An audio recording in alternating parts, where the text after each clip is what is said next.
Good morning, everybody, and welcome to the April 18th BOCC meeting. Would you all please rise for the Pledge of Allegiance? I pledge allegiance to the flag of the United States of America and to the republic for which it stands, one nation, under God, indivisible, with liberty and justice for all.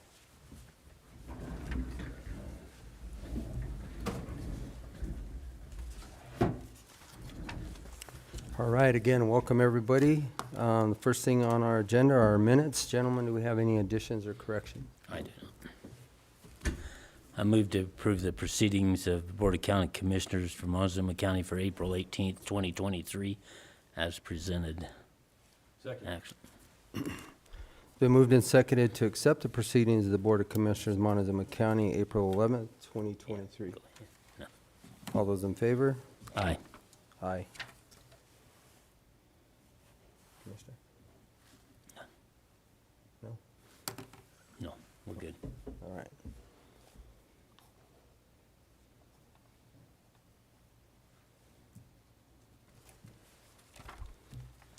All right, planning. Looks like we have a bunch of Mylars to sign today, and that's about it. Got 3 of them to sign, the 2 that are on the agenda and 1 for Hancock from last week that was on the agenda. Okay, perfect. Roll them out.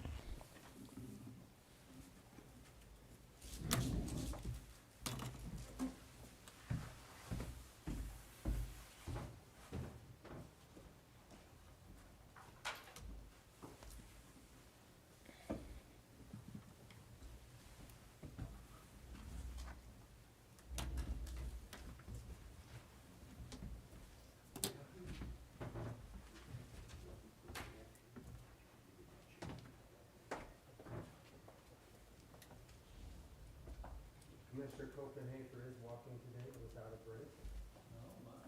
Moving his leg, but he is up and moving.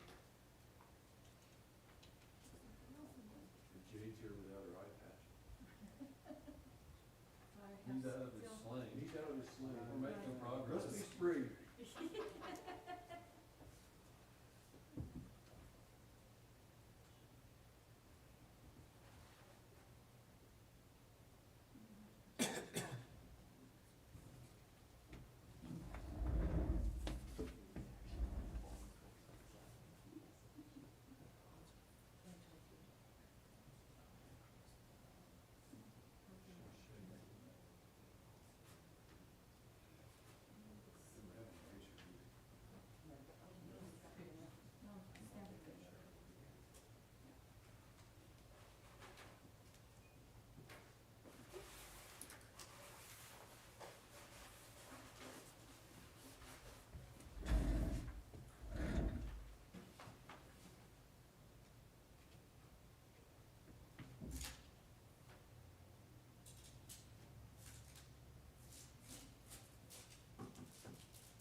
No, I just told you.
still amazed you can I get wanted to see it.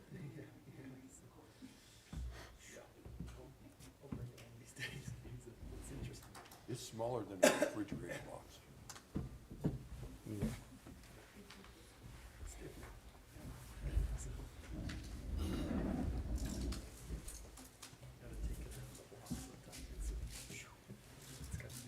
I might not get out. Anything else? Not anything this morning unless you got questions. I don't think I have any. Short and sweet. Short and sweet. Moving on. Moving Thanks. on. Thanks, guys. Appreciate it. Next, we'll move into our public comment session. The Board of Montezuma County Commissioners welcomes you to this meeting. Persons speaking during public comment will be limited to 3 minutes, or depending on the number of people wishing to speak, it may be reduced to allow all the members of the public the opportunity to address the board. When addressing the board, please state your name and address for the record prior to providing your comments. And comments to individual supervisors or staff are not permitted, and participants may not yield their time to other. And with that, the public comment session is open. Okay, we will close the public comment session, and we'll go right down into our department reports. Our coroner is not here this morning, so we're going to go right by that. Doesn't look like we have a Nobody else is here. a district attorney, or actually, do we have a district attorney yet? Ian, I guess is my first question. I know the appointment was supposed to be made, but I don't know if the appointment has officially been made yet. Yeah, that's all I know. so, It was in the paper this morning. wow, that's good. Okay, well, then the appointment has been officially made, and Christian Hatfield is going to be the district attorney for 22nd Judicial District. Okay, so we now have a district attorney, which was appointed by the governor after we had the resignation of our district attorney from Montezuma County. So we do not have a report from the district attorney's office. I don't see Mr. Spratlin here, our emergency manager. This is going to be the shortest meeting in record. Oh, somebody will think that's something. These guys usually take 30 minutes per segment, so I know that he's busy, he's working hard, he's filing all of the state and local SIT reports to get everything to the state of the issues that we're having here. I did notice that a county in northeast Colorado declared a disaster yesterday because of the flooding.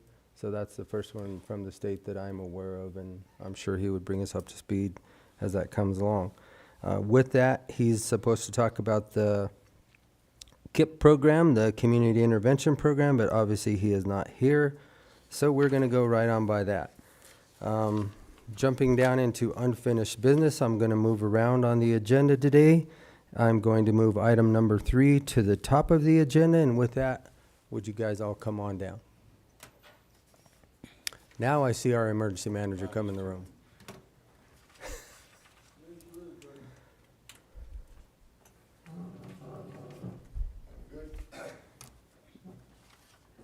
Dave, you want to come down?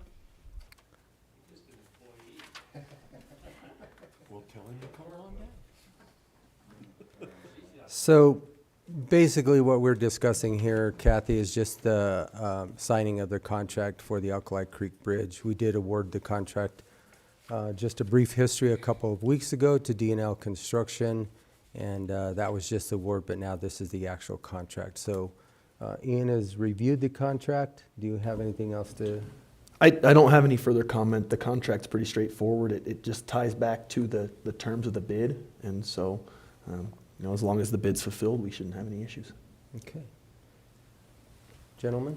I don't have anything. Okay, then I'll.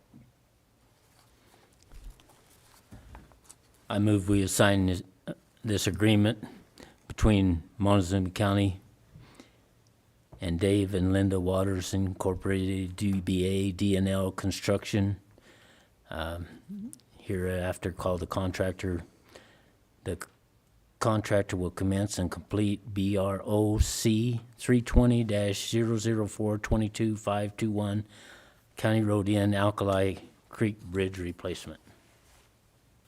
Second. Before I take action on this, is there anything that you guys would like to add? Okay, all right. Well, then it's been moved and seconded to sign the Alkali Creek construction contract between Montezuma County and D&L Construction. All those in favor? Aye. Aye. Oh, thank you. We need to breathe.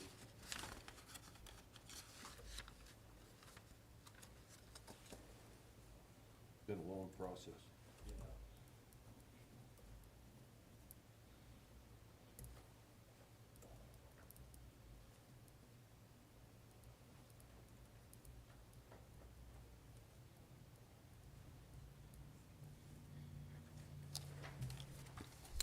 Okay, Kathy, I'll give this back to you so that you can get their signatures, and then we'll take it back up here for the record. Or you have it down there? Okay.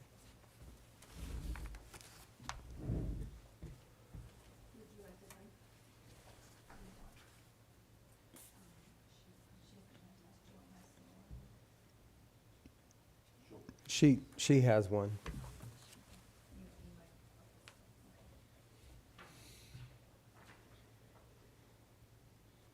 Does she need to sign the one you signed? Yeah, we ought to have them sign that one right there.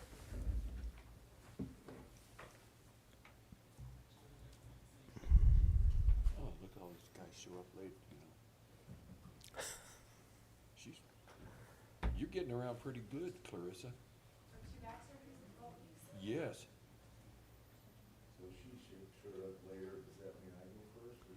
You guys are already done. We went right past you and.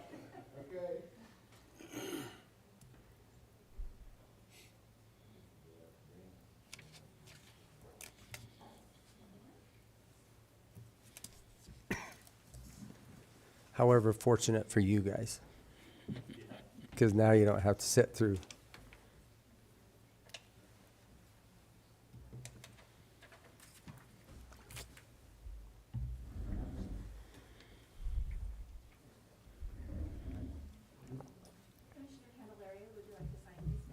Sure.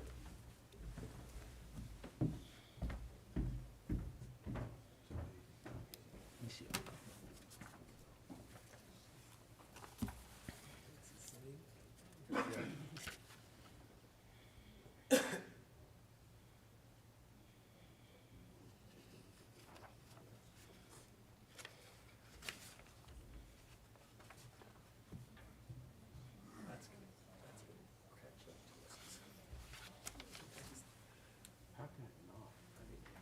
I'm not an economist, but yeah. I mean, when you spend way more than 3 years,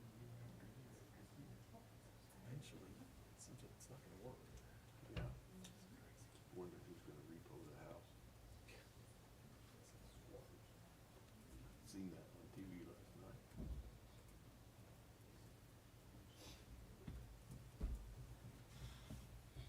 Costa Rica's looking kinda good.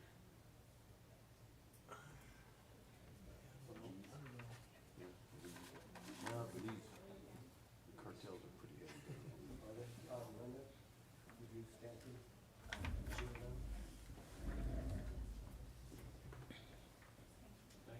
Maybe we can shave off and just make it.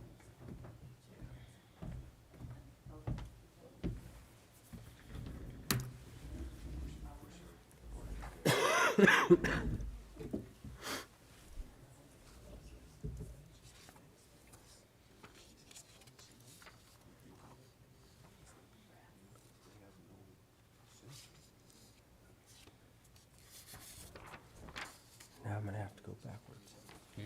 Now I'm gonna have to go backwards.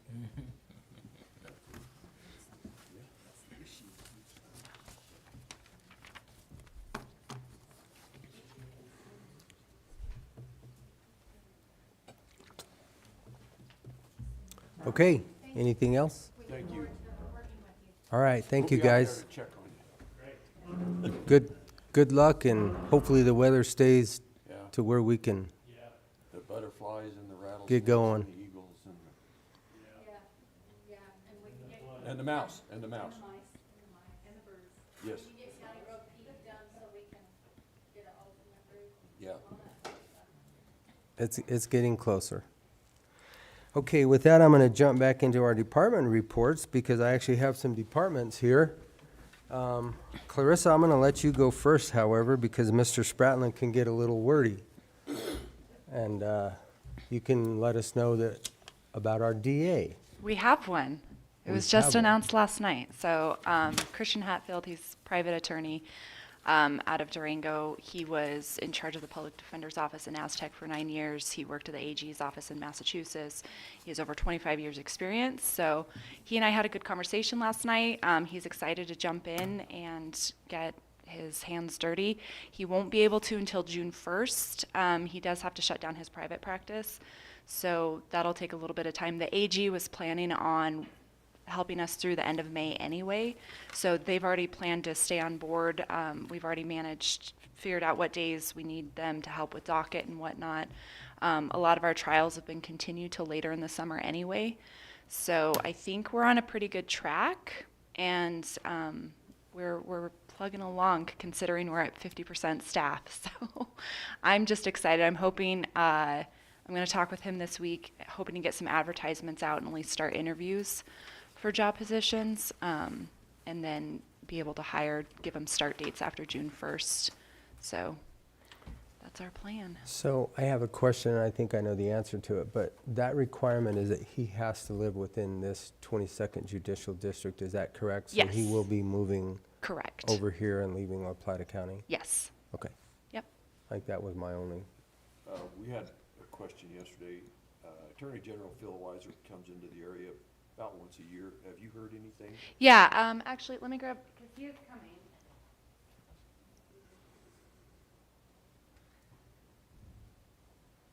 I want to say it might be May 11th. The AG just messaged me about it. Oh, May 17th at 11 a.m. And he'll be in the area all day on the 18th, so he'll be there those 2 days. is that a Sunday again, like always? It might be, I don't know.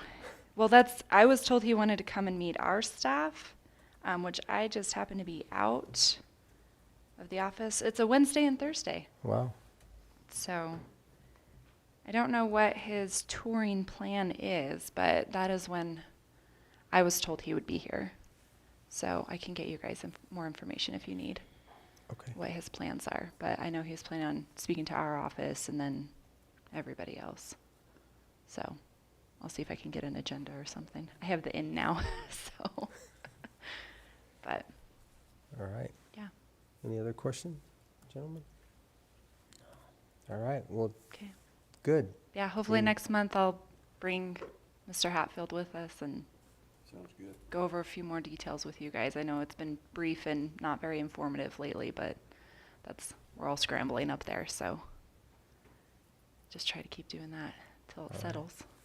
Well, hopefully with the DA, we'll actually get some action going now and Yeah, I think we will. get some things done. Yeah, he was very looking forward to working on some trials and jumping in and just, I think that's where his passion is, so he was very excited about some of the ones that we have set and getting on board with them. So, Okay, yeah, should be good. all right, very Thank good. you, Thank you, gentlemen. Clarissa.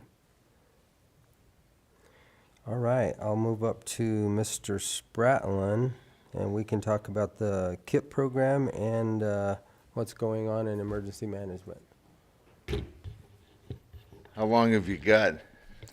5 Well, minutes. I've read all your state sit reports, and I've read all of your sit reports for here, Hey, and so you're updated. should be a pretty brief synopsis.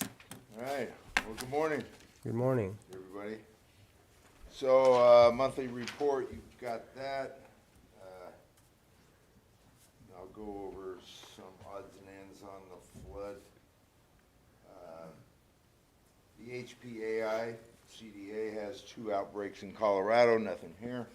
So, we seem to be pretty good there. On my report, my budget's there. EMPG grant still owe us from the last 2 quarters of last year. And they said, great, we'll get it to you. That was April 1st, so I'm still waiting for them to send us. They told you that on April 1st? Yeah. what can I say? So 23,522. So I'm waiting on that one of these days. So you got my activity log I kind of sent to the state. And that gave kind of an overview of everything that's going on until this morning. The weather forecast looks like for the Dolores River, of course, it's as good as our hydrology can do, the National Weather Service. But it is going to start showing, definitely coming up on the river in the next, well, it's warming up, of course, Wednesday, Thursday, sort of Friday, up in the 70s, plus or minus. So it's showing the flow going up, then it's going back down, it's going back up. So we're looking at, by the end of the month, it may hover somewhere around 4.5 feet, but we're well below the action stage or the flood stage on the Dolores. The Mancos River, we have an action stage we were in. This is all faded, so give me a second. But April 12th, we were in the action stage, and that's 5 foot. Flood stage is 6 foot. Dropped back down, went back up about, the 17th, and it dropped back down. It looks like it's going to go up and kind of go up and down depending on the heat and the runoff. I spun up there Friday after the hailstorm and the snow up to Rico, checked all the areas up that way. Rico's not, the gauge up there is not running a lot. So all the runoff in that whole Colorado basin's flowing into the Dolores. So it's mainly all the runoff. It looks like the models are showing at the elevations for runoff. They dropped pretty drastically. You were out there when we were trying to work the runoff, but the diversion dikes and things we have are working really well now. And it's dropped. It's actually the runoff at that level is a green line that kind of comes down and it's starting to level. The red line is up above 9,700 feet, and it dropped pretty good, and it's hovering. And then the highest level, we still have 38.9 inches of water ratio with snow to come off, but it's just hovering. It's not even melting up there yet. So more to come, sure. I toured all those areas Saturday. The building inspector called me and went back over to look at all those areas on 14th, 15th, and 16th where we were working that night. And he was expressing some concerns with CDOT's culverts. Is that truly a requirement? Because I can get a hold of CDOT at our next TPR meeting and Yes. So all of those culverts that he identified, there were 3 culverts going across 145 there that were over capacity or? Over capacity with this flow, yep. And they weren't plugged up just just east of that sandbagging area, the town limits.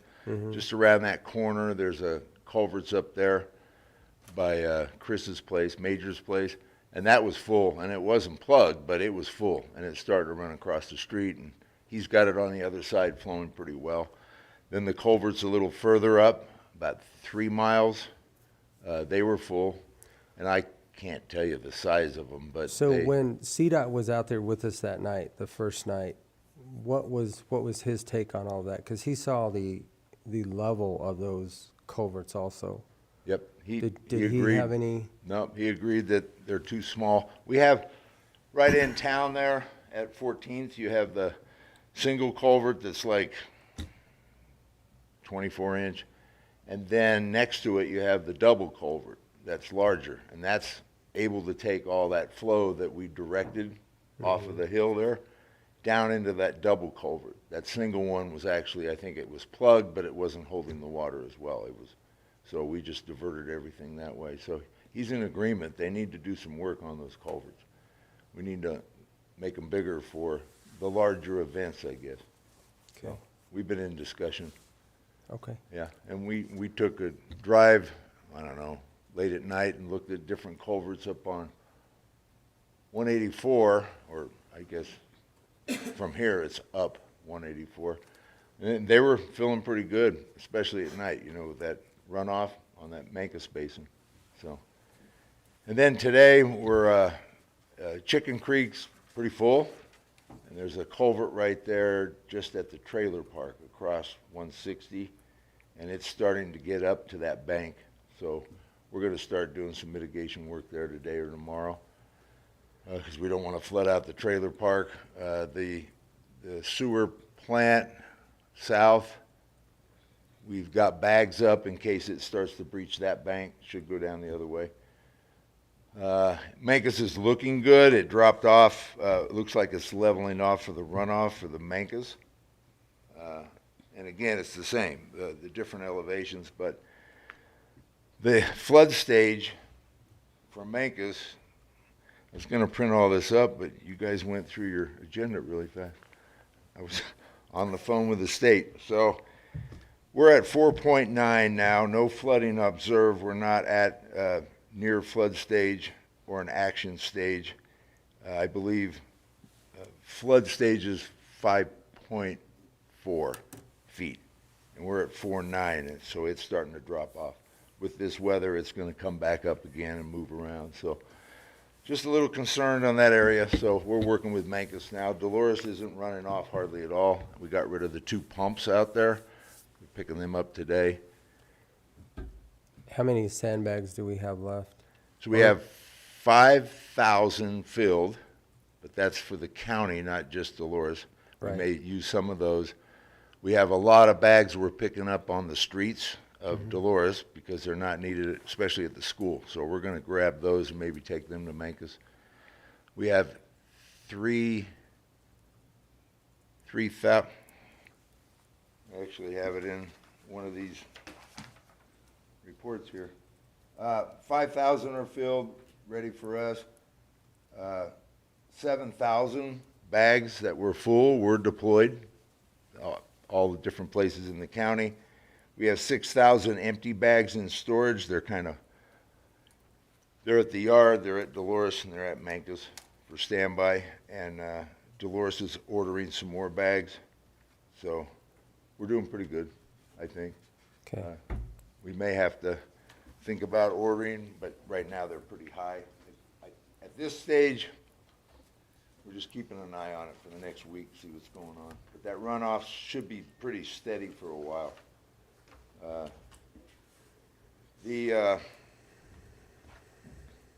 So yeah, the Dolores River's, yeah, it's flowing really well. You probably saw, I don't know if I sent that out, but so our active capacity over at McPhee now is at 80,334 as of 2 days ago, acre feet. And it went up like 30. Change in capacity in 5 days was 23,500 acre feet. So they're filling it pretty fast. And not a lot's going out the other end right now. So that's good news. So we're doing well there. Jackson has that gate that's damaged. They're still working on it. I haven't heard back from Gary yet on that. I was going to try to get with him today. But the flow that was diverted from the river that goes into Jackson isn't as much as, it's not going to make a big difference to the river on Mancos, whether it's going to go up or down too much. So hopefully they get that repaired. That, Jim, that, if that, it will make a difference here pretty soon. If they open it, If, yeah. well, if they keep that shut off and that actually starts melting on up that country, it's gonna come down. Yes, sir. And that's, normally, we're diverting that into Jackson. And it's the outlet that's a problem. It's not the inlet. They could still put water in that lake. If we get in a jam and it starts to really get high down below, we need to make them put the water back into Jackson, okay? I mean, we need to work with them and see if we can get Robert to let them start putting it back in there, because it's the outlet that's the problem. Where it comes out, Yep. what it did is it buckled the concrete on the outlet structure below is Right. the concrete lifted up. It's down there. Has nothing to do with filling the reservoir. That's what surprised me, they shut it off, Yeah, okay, makes sense. okay? So if we get in this situation where we need to cut the river down below, if it's gonna get to the flood stage, we need to have them open that back up. Okay. I mean, just makes sense to me that we should be able to do that to control the flood down lower. I think Don's not here. Didn't they have a way to open up a secondary on that down south, on that, the outlet? That I don't know the answer to. I couldn't tell you. I don't think they do. I honestly, I don't think they do, but you know, the problem is where, on the outlet, they're not gonna let anything out of it for months right now anyway. Right. So they can fix that down there. It's and the inlet, as far as I know, up above is all fine, but they still shut it off instead of filling the reservoir. That's interesting, because I Why, didn't get that. why did they make that determination, or do you know? Yeah, No, it's a Bureau of Reclamation, it's, Yeah, Yeah, Bureau of Rec. whatever his name is. Robert, or not Robert, And too many names, know. too many phone numbers. Yeah. So that's interesting. I wasn't aware of that. Thank you. I had different information, so. I But it- got a it's- message in for Gary. I'll get with him. He came back to play, and they said they're under emergency repair, but that was last week. So. But that, you know, I mean, to me, they could still put water in there if that's gonna cut down the water going down through town. If we get into a flood stage, they ought to be able to open that back up and put some of that water into the lake. Not let it flood down below, just over something wrong with the outlet on the, because it's not the outlet itself, it's where it comes out and hits the concrete on the outside right there, that's what buckled, Got it. is what I understood. Yeah, From picture your looks like it came up photos. into. It just, Yeah, I saw the photo. Okay, good. but it's on the, it's out, where, on the outlet, which is shut off totally until, like I said, it'll be at least a couple months before they'd even think about running any water out that thing. Yep, because they only had 5,800 Yeah. acre feet. They can go up to 9 if they had to, maybe 10, make it 100%. Okay? All right, I'll check on that. But if we get into a flood stage, they need to open that back up and, Right, because it will cut it down below. right. What we're Well, getting it down will below. help, yeah. Oh, yeah, it's gonna help. It's gonna help. Any CSFs off that way, or CFS. Yeah, okay. Yeah, I'm working on the Mancus thing right now, so. And then we got some high winds today and tomorrow, and Thursday, and then they'll slow down, so. Our control burns that got out of control, hopefully we don't have people burning in the afternoon, I hope. Just get it in the morning before the winds pick up, so that's going on. So I got called this morning, the state, so northwest up in Mesa, we've got water flowing across the streets, going off into their creeks and different gorges. The state is seeing the runoff on the western slope. They're getting concerned. So they have now, they're spooling up a recovery unit. So with that, they're looking for costs, uninsured costs, trying to get a good picture of what's going on across the western slope. So I'm putting together that packet today, got to get it in. I mean, it's a guesstimate on damages, uninsured costs, et cetera, and then get that to the state so that we get into that queue, just in case the governor declares or not declare or anything. But I'll keep you guys posted on kind of where the governor's headed on this. But a lot of runoff on the western slope, so a lot of stuff going on.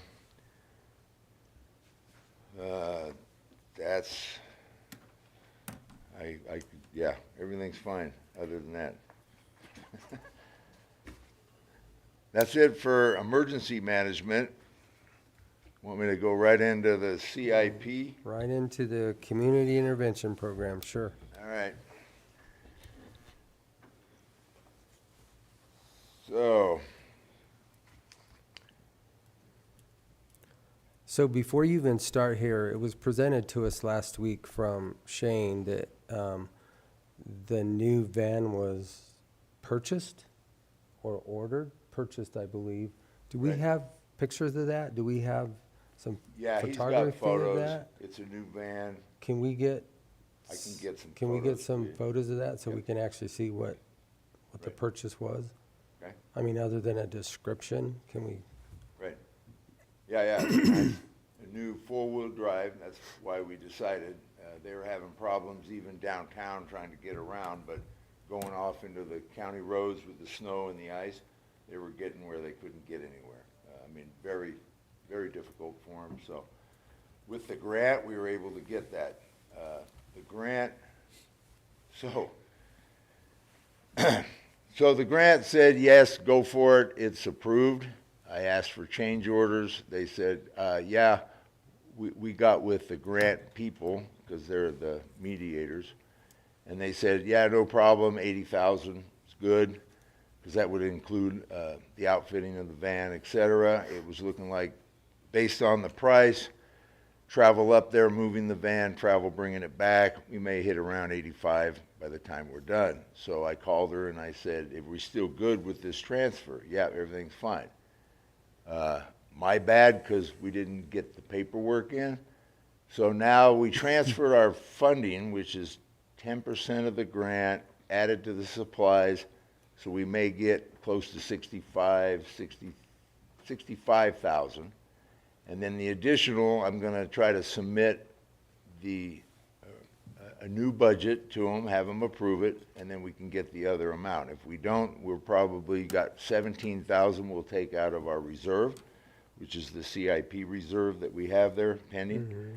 So we'll use that to get the van. At least we got a good match on it anyway. But I'm still in discussion with the grant people right now. So not happy with the outcome, but we knew that if we had to pay any extra, some outfitting, we'd get it out of ours. So it's kind of where we're headed right now. So the current KIP van that we have right now, as soon as it's swapped, make sure that Shane realizes it, and we had this discussion last week, that we're not adding vehicles, Right. we're maintaining or cutting. So make sure that that gets put back out to public surplus, because there's no reason to keep Right. additional vehicles that we're insuring, maintaining, and just another cost to the county. Right. Well, the grant picks it all up, but, I understand that, but once the grant picks it up, it's Montezuma County's. right. Right. So all those costs are the county's. So there's Right. no reason to keep that van unless we were, Well, we have two teams, right? and they can switch out on the vans. There may be a lap over day where they get training and work together. We should be up and running. The behavioral health specialist is in training right now, so it won't be long. We'll have two teams.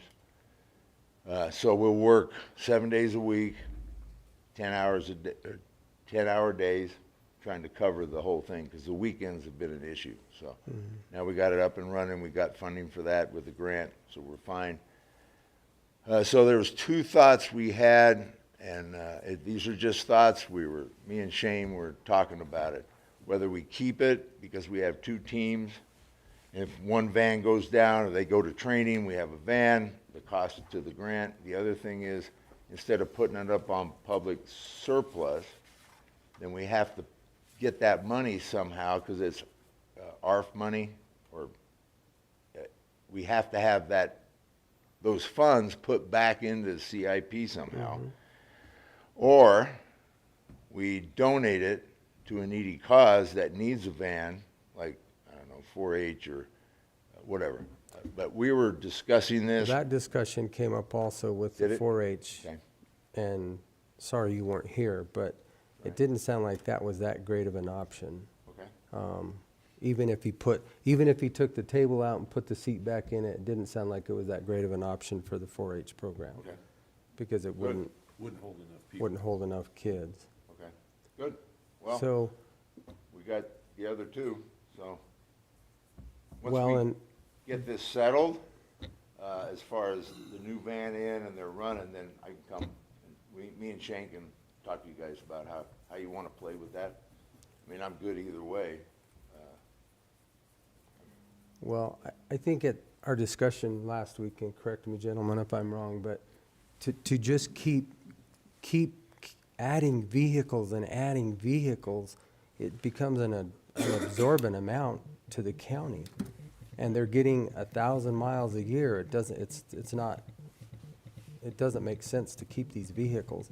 And that's what he's been trying to get us to do. Anything that's under 5,000 miles, put them in a pool so that everybody uses them or get rid of them. So to keep a van that's gonna get just for a backup in case, you have a brand-new vehicle, hopefully you don't have to do anything. As long as something doesn't break and we gotta take Well, it to Albuquerque. They're all mechanical, so something can obviously break, but here again, the cost of, that's not necessarily funded by the grant 100%, so, I don't know. Well, That was kind of our conversation we got that we're together not, with Shane and decided to reduce our fleet, and because our fleet costs are getting way up there, and with revenues the way they are, you know, declining revenues, we're trying to cover every base that we can. Right. No, I understand. We're looking in all the corners. Yep, and the grant pays maintenance, they pay oil changes, they pay repairs, they pay everything for now. But again, and they pay for tires if we have to put it on, but I understand where you're at, so I'll, when that pops up, we'll have that final sell it or keep it. I know you wanna sell it right now, so that's fine. well, it's the conversation that we've had for the last several years. It's like, why do we Right. keep No, I understand. We keep stuff, we set stuff, and every year we still get billed every month for that insurance, for that vehicle. Right. It's like we said last week, we can rent a vehicle for a week if you need it, and it costs us a lot less than maintaining this Right, annually, so. okay? I'm good. I Just, understand. just to make it clear, I know you weren't part of the discussion Right. with Fleet last week, but just so that you understand. Okay. Got it. So these stats, that's a lot clearer than mine. So you had a look at the stats. They're doing outstanding work. I'm finishing up Q3 with this grant, and it fits all the work plan. We successfully met the work plan for the grant last quarter and this quarter, and we pretty much done what we said we would do. So the pilot program is actually just up and running now. And you can see a lot of responses there, the original calls, clinical issues, intervention. We do have numerous success stories, one of which, pretty down and out gentleman, and called us. We worked through, got him follow-up. Within 3 months, he's got a job, he's now got a place to live, everything. I mean, we're getting those stories. So the program's really doing well. So those are about as current stats that we have for this year to date. So we're actually going above what we had last year. Jim, how does the self-dispatch work? What is that? Is that just where the CIP team identifies an issue, or what is that? So if that's where they're riding their bikes or driving along and they see a client that they need to stop and talk to, that they've talked to before, to check on them, so that's kind of the self-dispatching. And then if they have a client that, I don't know, on the weekend, that we weren't on during the weekend, then on the weekdays, we'll go do follow-up for that person. We'll go find them an address or whatever, whether it's it's a young kid or an elderly or in between. So that's the self-dispatching. That's why we have a lot of those. They're out really working those hard, making sure that we do the follow-ups. So since we're talking about dispatching, I'm going to ask another question, because it seems that with the dispatch center, you guys are also using that dispatch center too. Are you involved in any of those communications or conversations that are happening out there? I sit in the back and listen to all of them. Okay, Kind of, right now, I said we have some money in the budget if we're gonna pay for dispatch calls, but they don't call us, we're more of a support response, like the coroner. So, when they have an issue, we show up, they get to clear it, and then we're with that call. Right. Very little radio time, so for now, it's been like a wash. It hasn't been an issue. We're either assigned with a fire call, or we're assigned to the PD call or the sheriff's calls. So we Okay. just get plugged in on those.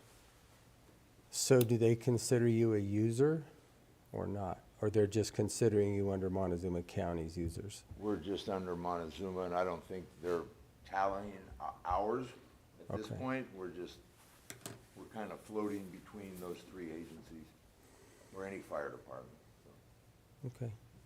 if that makes sense. Kind of like I think, when they call Axis for something, same thing.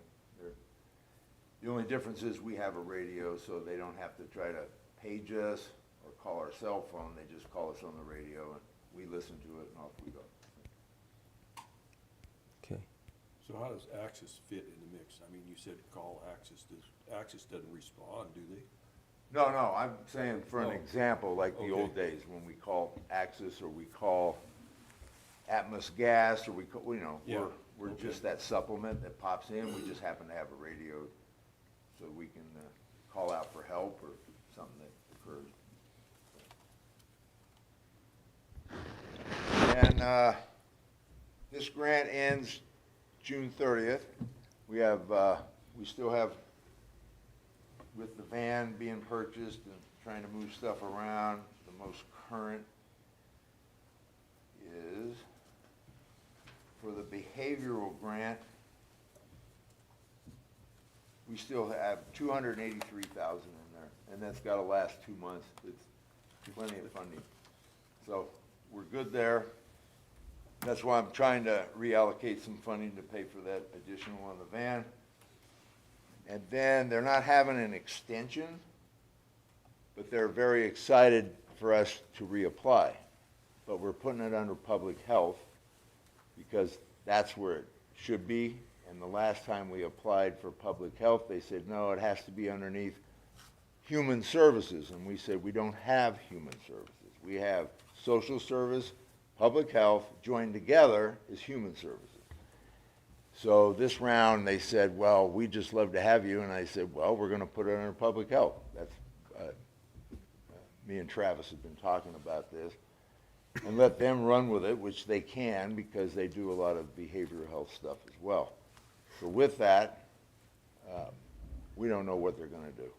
So from July 1st until October 1st, we have our funding that's still left in our ARPA funds to continue until the congressional kicks in. And our congressional, Rob and Bobby and Laurel are applying for that and getting that ready to go. So we have funding till at least next year at that time. We're still looking for sustainability, but working with Bobby, and that's really good. And I mean, working with social services, they've done an outstanding job helping us through with that last grant. So that's kind of where we're at.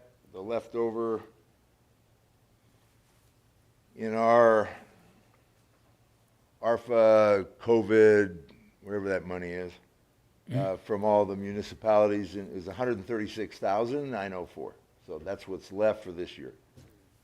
So it's been allotted, has to be spent, has to be allotted to something by December 24. That was all ARPA. Our CVRF funds were coronavirus relief funds were distributed and spent at the time that they had to be spent, I think at the end of, 26. not, Wasn't it not for the, December of 26? you not have for to spend it? CVRF funds. ARPA funds are 26, Okay, so, so this other, yeah. okay. So that's kind of where we're at. And the team's doing well, and I'm doing wonderful. So I am collecting all this information, trying to get it to the state today.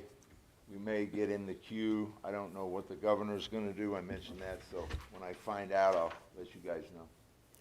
But- So I have one more thing to ask you, since you meet with the fire chiefs. When I was at the fire commission meeting on Thursday in Windsor, Southwest Colorado, the fire chiefs in this area are not very active at all.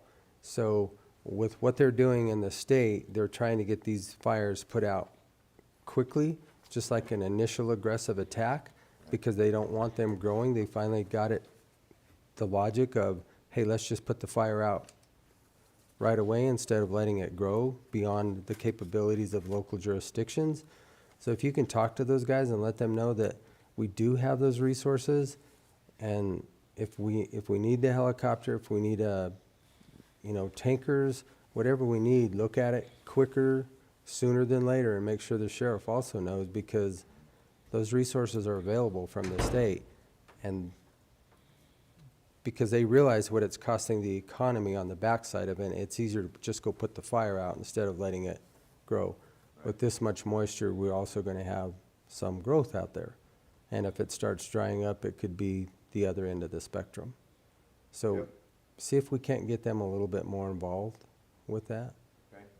Yeah, they're aware of it. The ops plan, it used to be an annual ops plan that we signed with all the feds in the state. Now it's, Biannually, isn't it? huh? Isn't it biannually? Yeah, it was, started out as a 5-year, went to 2, and now, it was annually, went to 2, and now it's good for 5 years. But instead of rewriting it all the time, but I went to the fire chiefs meeting, and they're all on the initial attack for sure. Do a blitz on it, just like you do for residents, get it out before it starts going. So I believe they're aware of it, but I'll get with the state and these guys as well. Grizzly Peak's back in town, the mod, so they were helping us sandbagging and everything. The state was out there on their dime, so that was nice. And not to mention all the volunteers. I forgot to thank all the volunteers. That was just awesome. It was a response from the community that was like unbelievable. So we were really pleased at that outcome. But yeah, I'll get with them. Yep, they're aware, but I actually need to look at that again, because when the grass dries out, we had 2 lightning strikes, 2 trees on fire, then we had a controlled burn on G that got carried away and got into some trees. So yeah, it's already not even, I don't know what today is. Is it spring? Is it winter? Are we in summer yet? We're in spring. I mean, that uptake, a lot of those pinions and cedars, it takes years to reestablish their water levels.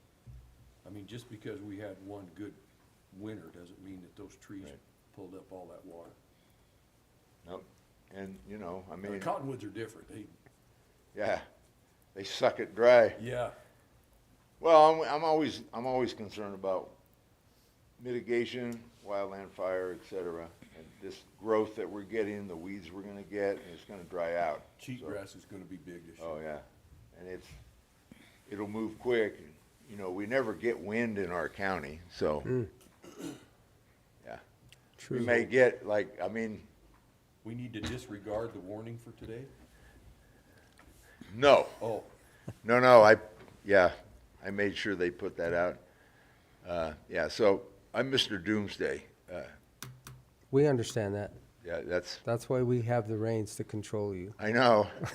I want fire trucks, an aircraft, a helicopter, but we'll work on that next year. Yeah, we can't afford a helicopter. We can't afford a fire truck on every corner, but we might be able to spring for a drip torch. Okay, I can run it. I know how to do that.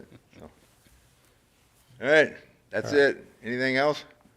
I'm off and running for a little more water runoff, pretty much. Just Okay. keeping an eye on it, so. Thanks, guys. Thank you. Appreciate it.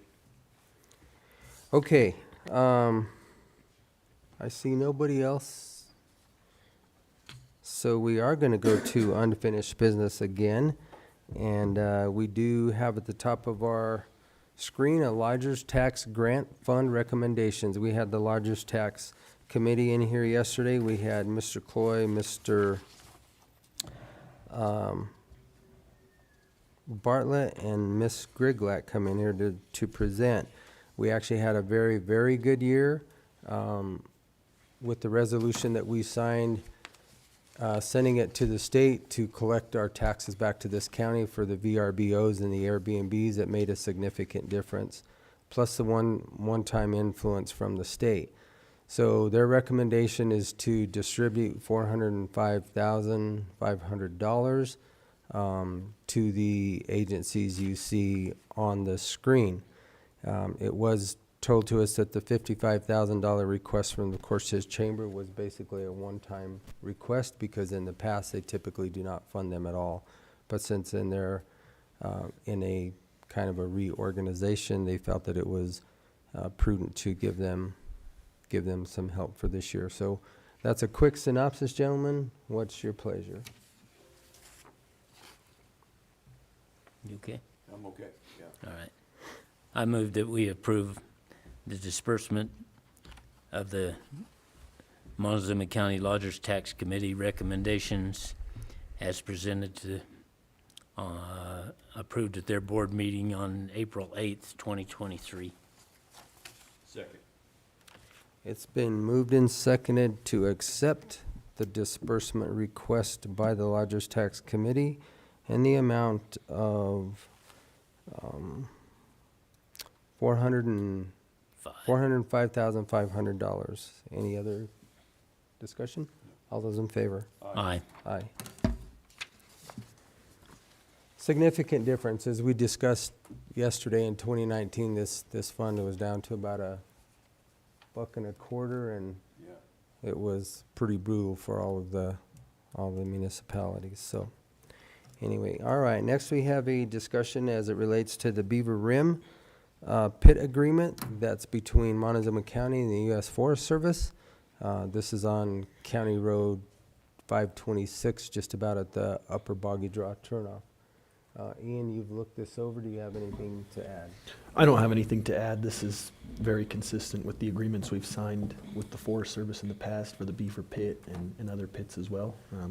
I really don't have any concerns. Okay. Gentlemen? I don't have any problem with it. Okay. Do you have the contract, Melinda? never get it emailed, It just came in, so I'll print it. Okay. Once you approve it, I'll print it, and you can sign it, and then we'll get it to you. Okay. perfect.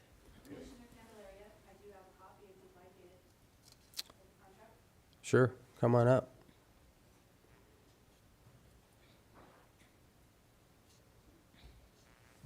Do you have anything else to add for Road and Bridge, Kathy?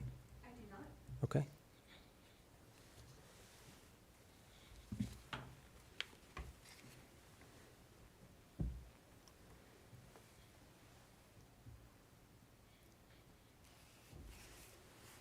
You okay? Are we okay with this Yeah. deal? Ian, are you? Yeah, this is the same contract that I looked at. Okay. So, yeah, Okay. and it's the same one that's up on the The same one that's here. on the screen. Okay. I move to approve this challenge cost share agreement between Montezuma County and the USDA Forest Service San Juan National Forest for the Beaver Creek, what do they call it? Beaver Creek, Beaver Rim. Beaver Rim permit. It's FS number 23-CS-11021300-017. Second. Okay, it's been moved and seconded to accept and sign the Beaver Rim Pit Agreement with the U.S. Forest Service in Montezuma County, and the agreement number is 23-CS-11021300-017. All those in favor? Aye. Aye.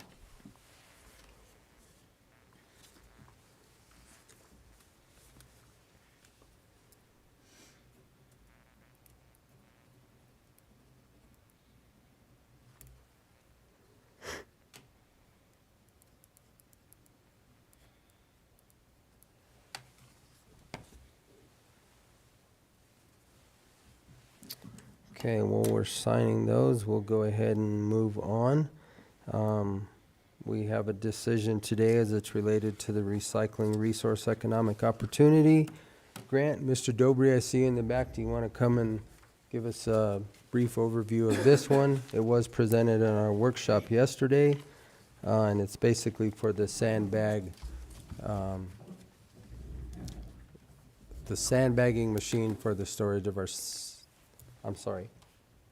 It's a $30,000 grant for a piece of Composting. equipment for composting. Yeah, it's called the Ultimate Bagger.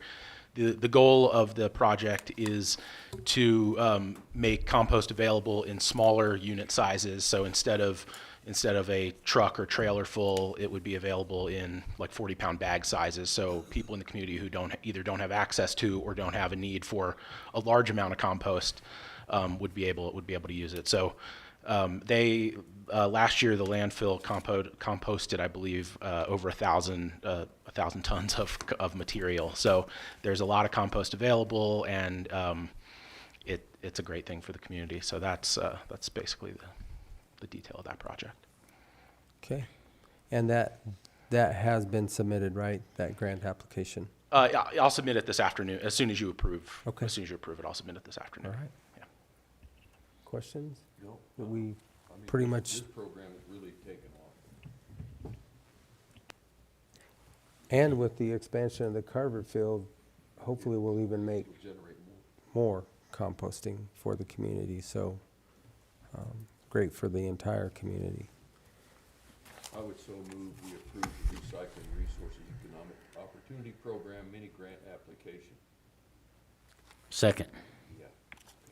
So it's been moved and seconded to sign the Recycling Resource Economic Opportunity Program mini grant application for the landfill. All those in favor? Aye. Aye.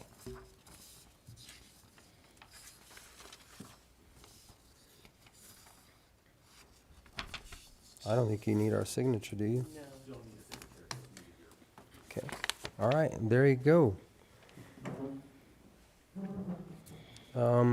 Is Mr. Dietrich going to come in and give us an overview on this one, or? Okay. Well, with that, Robert, since you're right here, we'll just keep you at the hot seat, and we'll have you go over all the grants that you're looking at right now. And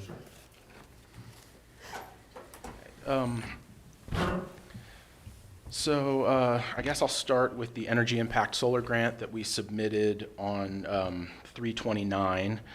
That we had a walkthrough with Patrick Rondinelli from the Department of Local Affairs at the fairgrounds yesterday, answered some of their questions, because he will write sort of a summary that then gets submitted to their committee, and then the next step in that process is we will present to the larger committee, because it's an over $200,000 grant request. That'll be in Denver the last week of June. Let's see. That walkthrough went well. I think we answered the questions that he had. I'm pulling together a last little bit of information. I'm going to send him kind of a reply to all his questions later this week.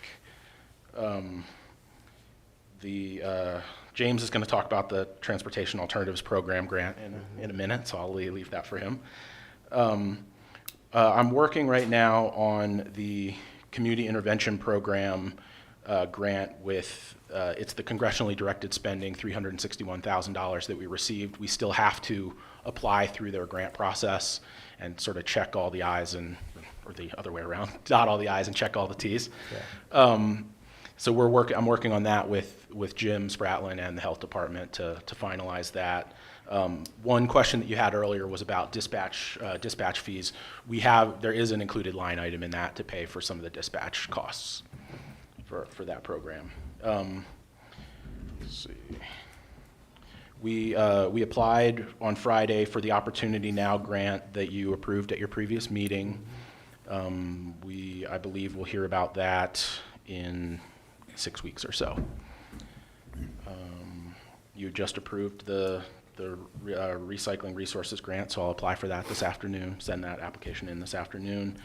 The only other big thing to highlight, I think, is that we are receiving technical assistance from CSU. They got a statewide grant for fiber technical assistance, and they were able to, basically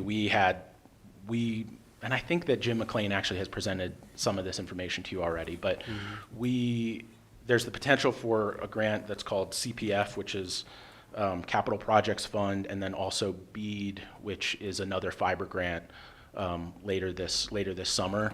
And one of the things that we need for that is some more detail about what our potential projects might be, and this CSU technical assistance is helping us. They connected us with a company called NeoConnect that Region 9 is also working with on their fiber project. But what they'll do is help us with some mapping and ranking of potential projects that we may want to apply for either of those two programs later this year.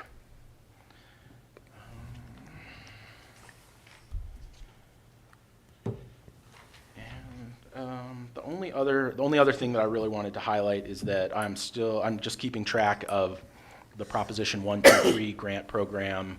There's a role for the county. We would need to set a baseline of housing to make not just the county eligible for grants, but also any nonprofits or for-profits, anyone in the county, anyone in the unincorporated county is the way that grant is set up, or that program is set up. So Cortez would have to set their baseline for Cortez. We would have to set our baseline for the unincorporated areas. So I'm working with Region 9 just to track that and make sure that when we set a baseline, which I believe November is the deadline for that we have a reasonable baseline that is actually achievable and that we continue to be eligible for that funding.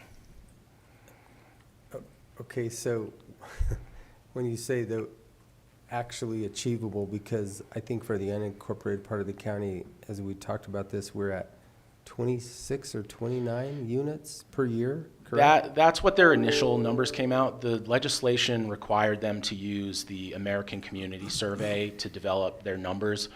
We, in talking, there's some other options. I think our baseline is going to end up being lower than that. We are looking at ways to evaluate the data based on the actual number of affordable houses in the county, and I don't think that building 25 a year is a reasonable number. And that's I would say is the experience of a lot of the non-urban communities in Colorado, is looking at those numbers that they don't match the way things are on the ground. So we have a long time to sort that out, and we're working with our partners at Region 9 and communicating with DOLA about what that needs to look like going forward. Okay. Yeah. More to come, I'm sure, because there's a lot of numbers that don't make any sense to me at all. Absolutely. But we'll continue from Do there. do you have any other questions for me? I do not. Okay. I don't. All right. Thank you. Thank you, Rob. Okay, now we'll move back to just a quick overview, James. I know we discussed it pretty well as far as the 10J section of the Endangered Species Act yesterday, but this is just for a letter of support. So you'll just give us a brief 2-minute overview. I'd appreciate it.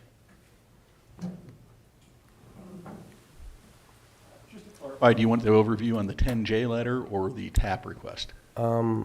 The 10J letter is what I have here, so that's Okay. kind of, I always look to my attorney and see if I get a nod or not a nod, but let's talk about the 10J request since it's on the agenda.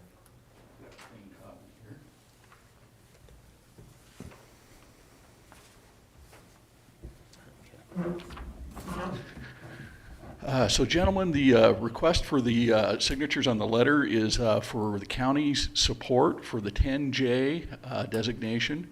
And what that is it's an experimental designation for the wolf that is intended to be released. The 10J is under the ESA, Endangered Species Act, and it provides for a little more flexibility in the management of the wolf once it gets released, which includes harassment and up to lethal take of the wolf if it's to protect human lives or livestock. And so that is essentially what that request is. And it conforms to the statewide request that our governor gave to the U.S. Fish and Wildlife Service.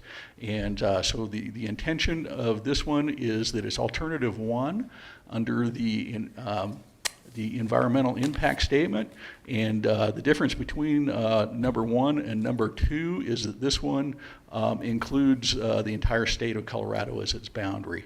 Alternative 2 would be a more limited area, which would be likely the western slope. But we felt like statewide was the most appropriate way to take that one. Okay, and lastly then, it follows, the request is to follow the full NEPA study that everybody else has to follow? That's correct, yes. We do request also that the full NEPA be applied to the 10J designation, as well as the rest of the entire proposal to reintroduce the wolf. No shortcuts. Right, correct, no shortcuts, full review. Okay, questions, gentlemen? No. Okay. I don't have any. I move we send this letter to the U.S. Fish and Wildlife Service with the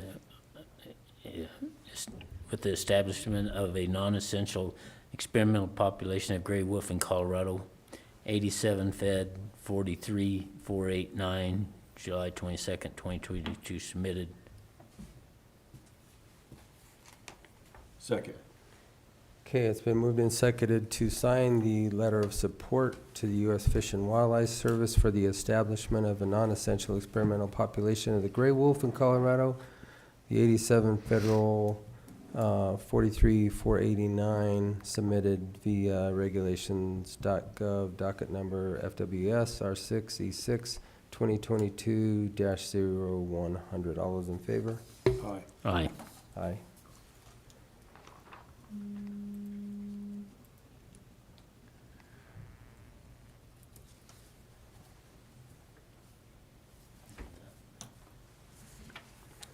Okay, and we did have also a discussion yesterday as far as it related to the TAP grant, Transportation Alternative Program grant. It was displayed to us yesterday, and this is in regards to funding as it moves forward with our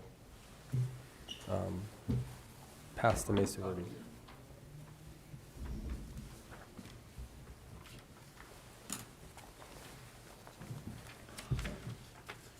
Resolution 9, if I remember right. Yeah, it's 9. Okay. Oh. I move we approve Resolution 9, 2023, a resolution in support of the 2023 Federal Transportation Alternatives Program, otherwise known as TAP, grant application by Montezuma County for the completion of the Paths to Mesa Verde Trail Project Phase 1 on the Mancos side. Second. It's been moved and seconded to accept and sign resolution number 9, 2023, a resolution in support of the 2023 Federal Transportation Alternatives Program, TAP grant application by Montezuma County for the completion of the Paths to Mesa Verde Trail Project Phase 1 on the Mancos side. All those in favor? Aye. Aye. Aye. Thank you, gentlemen. I ask you this all the time, it is this year 25 or 26 of this? 26. 26, yes. We've only been working on it for 8 years now or so? at least 8. Yeah. So it moves quickly. Maybe in 12 years we'll get something done. Well, boy, we sure hope in 26 we get something on the ground and at least half of it. Gentlemen, do we have time for a short departmental report also? Mhm. Okay. You bet. Okay. You have the floor. I'm sorry? You have the floor. Okay, thank you, gentlemen. So I just wanted to let the commissioners know that I attended a hearing last Monday through the COGCC and Colorado Oil and Gas Conservation Commission. What they're considering is a change of the high priority habitat maps that have been identified by CPW. Basically, what CPW is doing is they're suggesting modification to maps that include raptor nests, roost sites, grouse and prairie chicken lek sites, occupied ranges, bat hibernacula, migration corridors, production areas, severe winter ranges, winter concentration areas, and winter ranges. What we are hearing is that the changes in these maps may expand those areas by up to about 500,000 acres. So some pretty significant changes to the maps.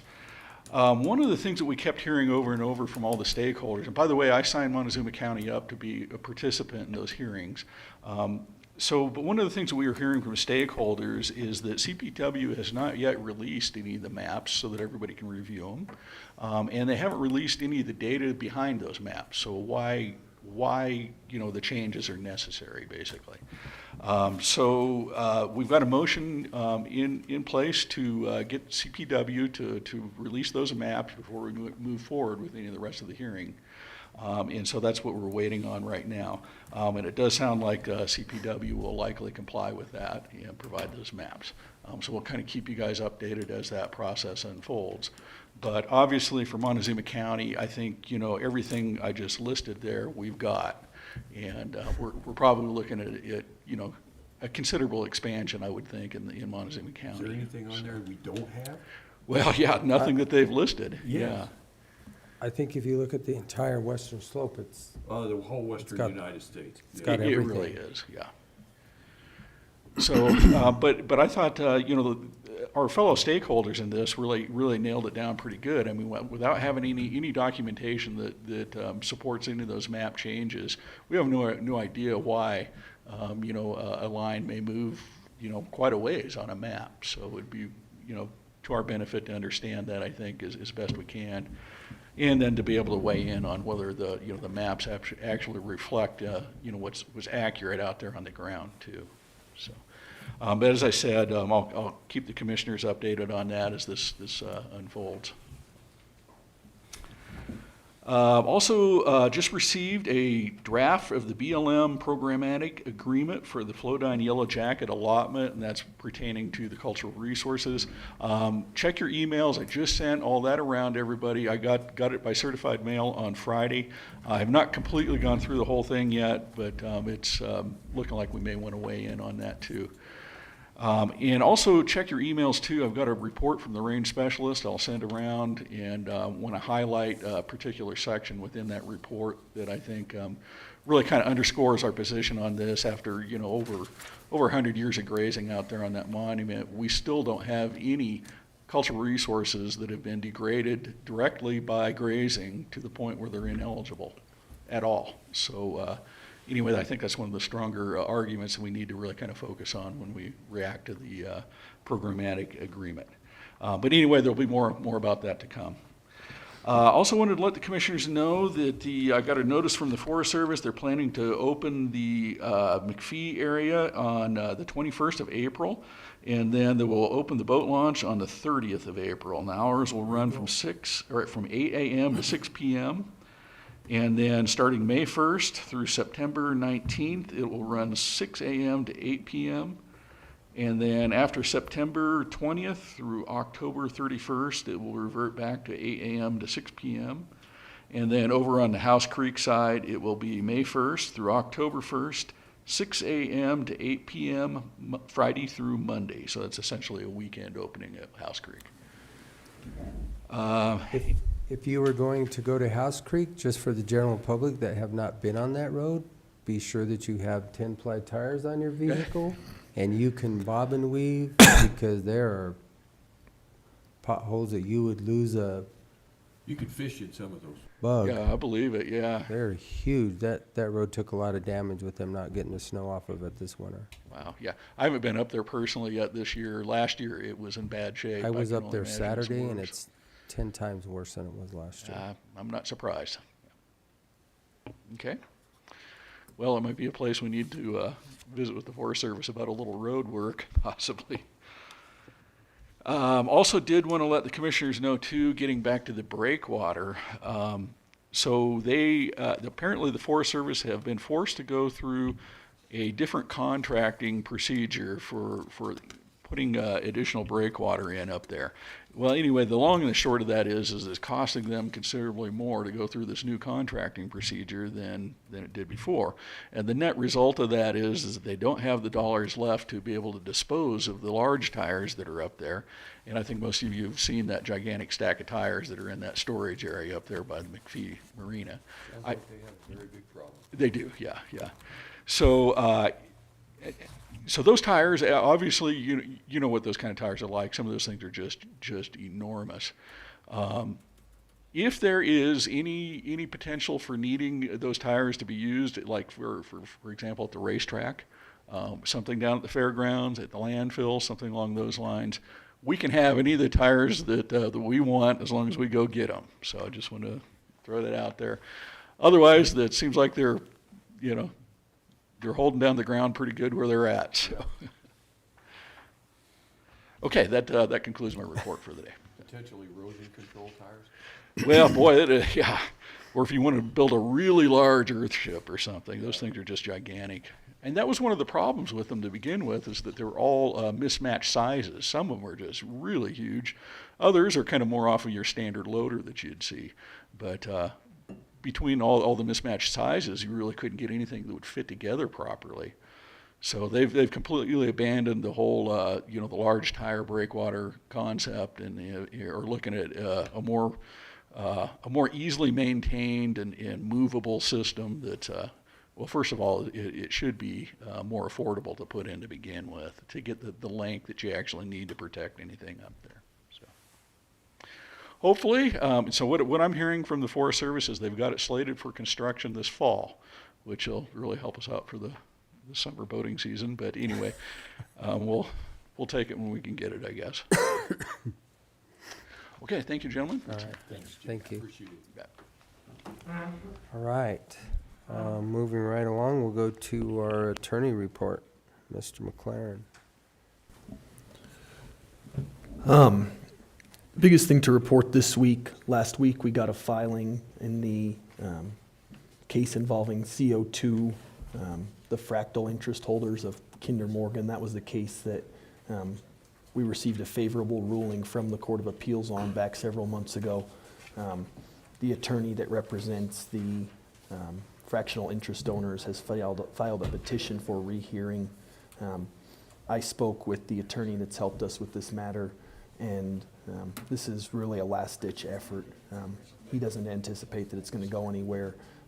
He and I are going to work on a response in the coming week and get it in, but more than likely that case will remain closed with a favorable ruling for us. But wanted to give you guys an update on that. Last Wednesday, Thursday, I guess it was, I attended the leadership training that with Doug Pechtel. Travis put that on, and I just wanted to thank Travis. Certainly, I know you put a lot of work into that, and I think it's a great opportunity for the county to have trainings like that, and so thank you. Last Friday, I was in district court for the child protection docket. Our assistant county attorney got married last weekend, and so congrats to him, and I got to go and fill in court, and everything went well there. Other than that, sent out a couple letters for land use issues, waiting responses on those, and we continue to work with these property owners to try to get some of the out of compliance properties into compliance, and so a couple of those letters went out, and other than that, I don't have anything to report this week. Okay, thank you, Ian. Travis. Last week, met with the Application Review Committee on the Social Services Director position. We've identified some quality candidates. We're going to be tested on May 10th for that, and we've submitted requests for them to confirm their times for that day. We've received some back, so that's in the process.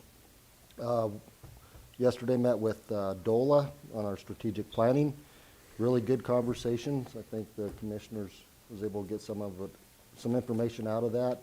We're going to have another meeting in a couple of weeks just to finalize it and make sure that commissioners are on the same page. That way it goes out to the rest of the county and that we're able to progress instead of remain static.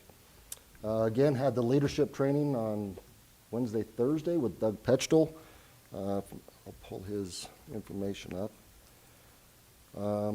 Mr. Petchtel, he was a rock star, really good information, ex-Delta Force guy, does all kinds of stuff around the world. True American hero. It was an honor to have him here. In fact, it was so well received, most of the people want him to come back. So we're going to try to work on getting him back in the next year or so. Tomorrow night I'll be attending a youth coalition meeting. And then Thursday, I think all you gentlemen got a CCI request to attend a listening or viewing session as it relates to property tax. So that's going to be kind of a telltale sign on how we work our 2024 budget. Had a board-to-board meeting yesterday. I think that was a good conversation. And I think us and all the other communities are pretty much on the same page. And next week I'll be out. I'll be attending a Colorado County and City Managers Conference. So Jim McLean will be running the board next week. So. Thank you, All Travis. right. Very good. Yeah, thank you, Travis. I did get the opportunity to meet this gentleman before I took off and had to drive to Denver, or actually Windsor. But he seemed pretty knowledgeable for the short conversation that I had with him. So thank you for bringing that training inside the county. And actually municipalities attended it too, so appreciate it. Thank you. All right, we'll go to the Commissioner's report. Commissioner Copenhaver. This past week, had an MVI meeting last Tuesday afternoon. Wednesday evening, I attended the Mankistown meeting. They had some discussion about their water issues within the town, a little bit of discussion about their concerns about the use of their water dock and properties outside the town. I did have a conversation with the manager of the rural water company over there to see what the availability is of taps and stuff. And there is taps available in certain areas, but there's also areas where they have a moratorium on them. So I'm thinking we need to possibly do some planning ahead of any land development over there. As far as our planning department, we may need to look into requiring them to make sure that we have something in writing as to whether there's actually water availability for those land splits if it comes to us. I mean, if they're less than 35 acres and we have to look at it, I think we probably should look into that. Make sure that we're not putting them in a bind over there. So we had some conversation about that at that meeting. Then on Wednesday afternoon and Thursday, I had a meeting at Southwest Water Conservation Board. It was a regular quarterly meeting. Lots of discussion about bills that are going through the state.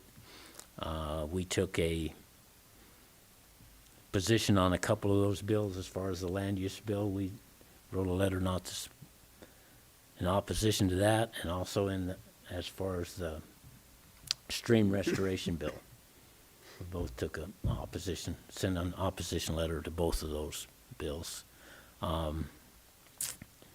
Lots of other discussion about the Colorado River and different issues that are going on, and the fact that the way it looks right now, they've upped the allocation out of Lake Powell to 9.4 million acre feet. So Instead of the 7.5 that they're allocated. yes. Yeah, see, that The doesn't law of the make any river logical says sense. 7.5, but the way they did their guidelines in 2007, they're supposed to equalize the two reservoirs. And I think we need to have a conversation with our Attorney General, because every time we've turned that water out of Lake Powell down to Lake Mead, they just take it out the other end. And somebody needs to stand up to this. I mean, We that's- need to do something. the Because term if they just storage keep letting, doesn't seem to if mean they- anything to them. If they just keep letting it out the other end, there is no way we can keep doing this. It does not work. So there needs to be something done. And I don't know where that comes from, but I don't know whether the Attorney General of the state of Colorado can do something or whatever, but something needs to happen to make sure they don't just turn it out the other end. I think it's not just Colorado, the upper basin states. Well, need it's to the whole get upper together. basin states, whole but upper probably, I don't know what percentage actually comes out of Colorado, but you're probably pushing 80% or better that actually comes out of Colorado. Right. As far as the actual production, because especially on a year like this, because everything is coming out of Wyoming and the Flaming Gorge, we're going to be replacing the million acre feet or 500,000 acre feet that we pulled out of Flaming Gorge to keep Lake Powell up this year. And so that's going to be being replenished. Blue Mesa has never been replenished since we pulled it out of there, and neither is Navajo. So all of those are going to be refilling. Most of the water that's going in there is going to come right out of the southwest and up around Steamboat in that area, because they are actually have an excellent snowpack up there too. So, but I don't know where this needs to come from, but we need to push to have something done to.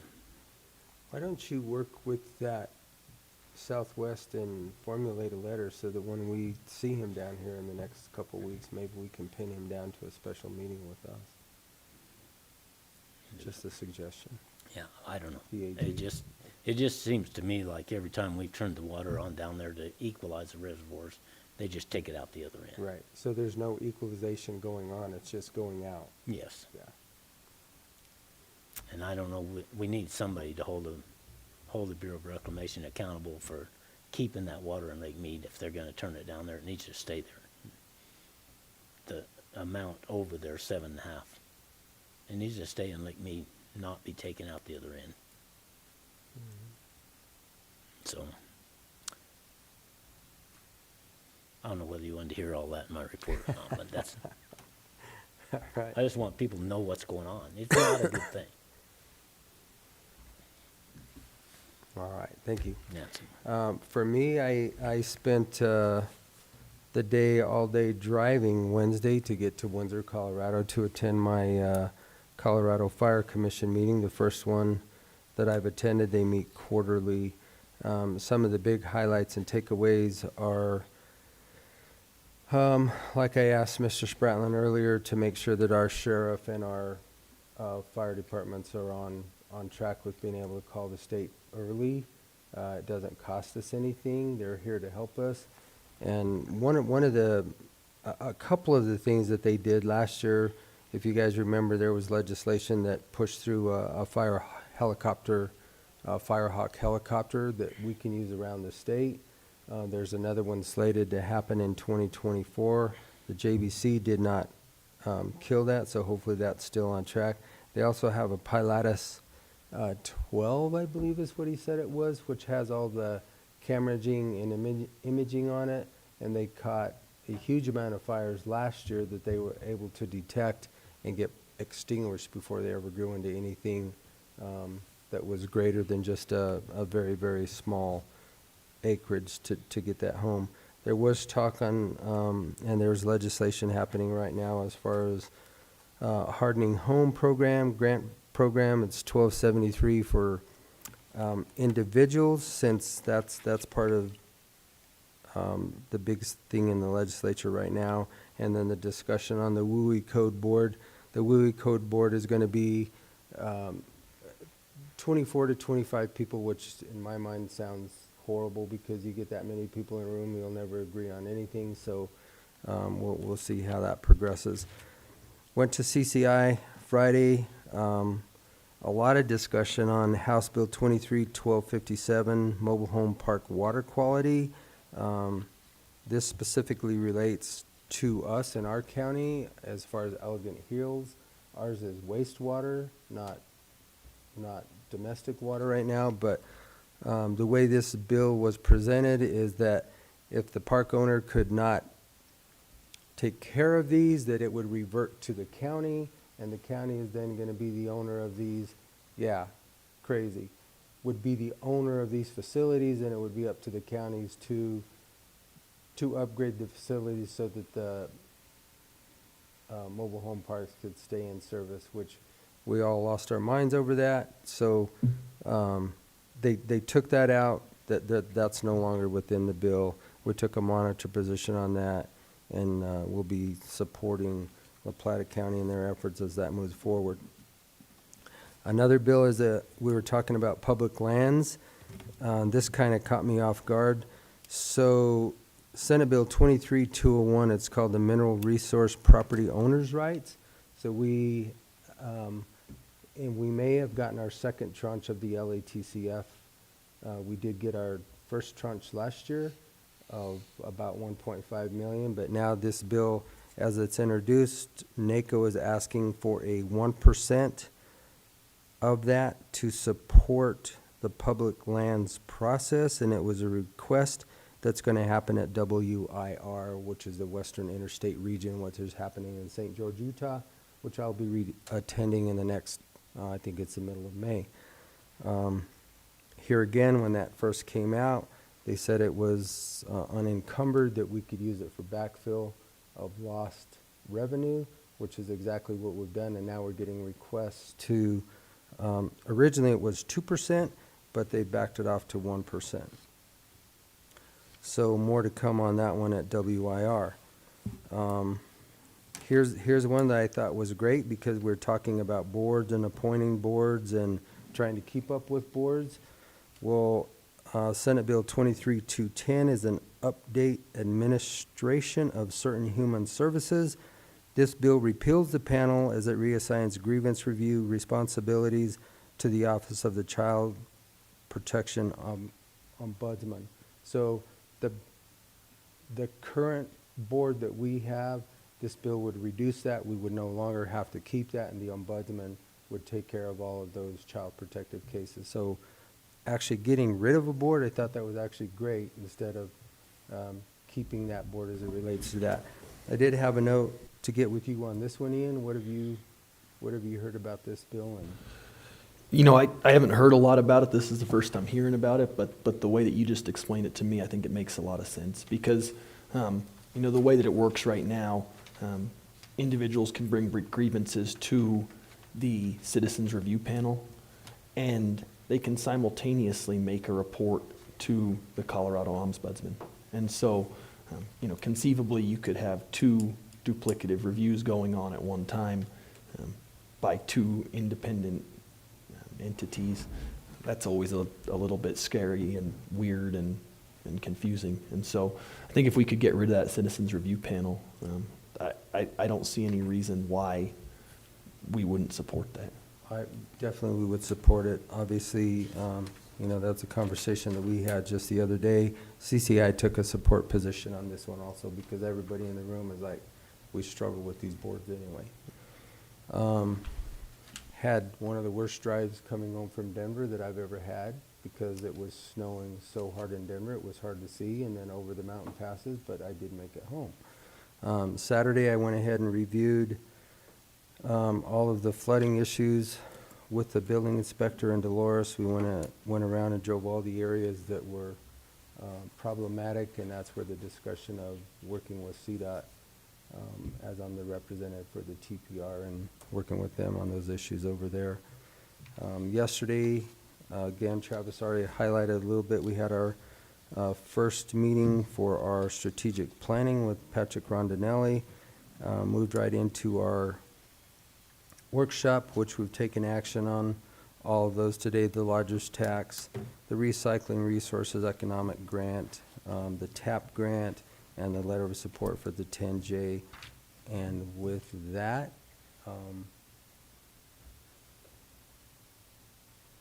You want my report, or we just move it? oh, no. I'm getting ready. I was moving quickly. That's all right. They don't have much of a report. I met with city council last Tuesday, and they didn't have a workshop. And they were in and out and done business in 25 minutes, which I don't know. I don't think it's a record time, but it's close. Wow.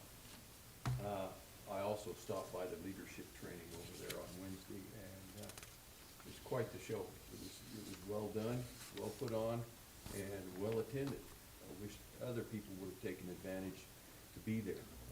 I hope next time that they do.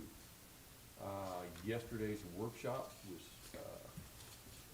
I was unable to attend, but in the morning I attended the strategic planning meeting here. And I think rather than just thinking every day we just need to survive, we've got to look into the future and try and hope and plan down the road.